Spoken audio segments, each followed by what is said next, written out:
From WCPO 9, it's a new day.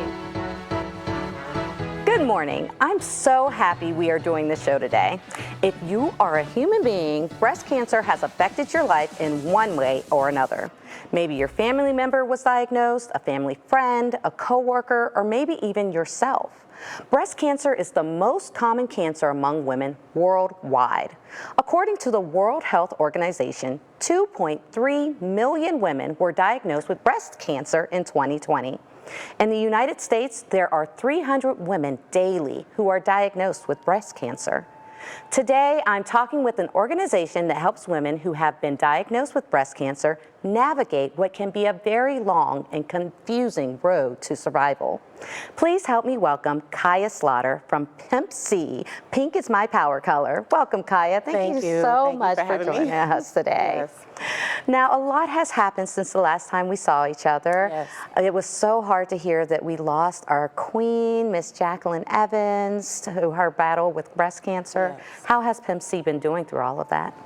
Well, of course, after losing our founding member, Miss Jacqueline Evans, it has been a whirlwind of ups and downs, just trying to navigate and restructure the organization. And so in the first few months, it was just really a lot of taking in what had happened, because I was not just a part of the organization, but we were best friends. Yeah. She was like a big sister to me. And so that was 30 years of friendship. Yeah. And I walked through her last 2 years when she was re-diagnosed with triple negative breast cancer, which is one of the most aggressive breast cancers in Black women, a woman of color. Yeah. And so going through those last 2 years and watching her go through her treatments, I went and took footage and things like that, but it was something that wasn't a scary thing for me, because, you know, although we were praying and standing in the gap for hope that she would make it through this time, Yeah. just, you know, going in and seeing other patients in their struggle and fight, it was just something that was just eye-opening to me, that a lot of people just don't know until they go through it. So, but we are navigating where we're structuring, and next year we're looking to relaunch. You guys are forging ahead, and how are you guys Yes. doing that? So we will be relaunching our support groups early spring of next year. We have done one community event with a local church centered in North College Hill, and that is Igniting the Fire International Ministries under Dr. Apostle Leela and her husband Apostle Gary. And what they do a lot of outreach in the community, and so one of their outreach events, I was able to bring and introduce PIMPC. And then we had the mammogram bus there, which we had a lot of women come, and I was happy about that, to at least get information.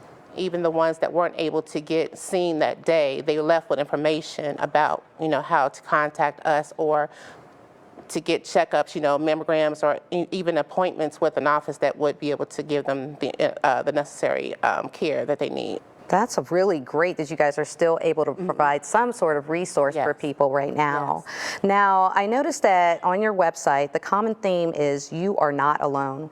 Why is that so important to remember when dealing with breast cancer? Well, for those who have traveled down the journey with being diagnosed with breast cancer, it is a very scary thing at first, because you hear so many things. There's so much information out there about breast cancer, but specific breast cancers as it relates to certain, you know, types of breast cancer in women, it can get very vast. And so what I have noticed is that being someone that people can call into for support or to get resources, there's not a lot of resources in the communities for a lot of different things when it was related to women and breast cancer. Yeah.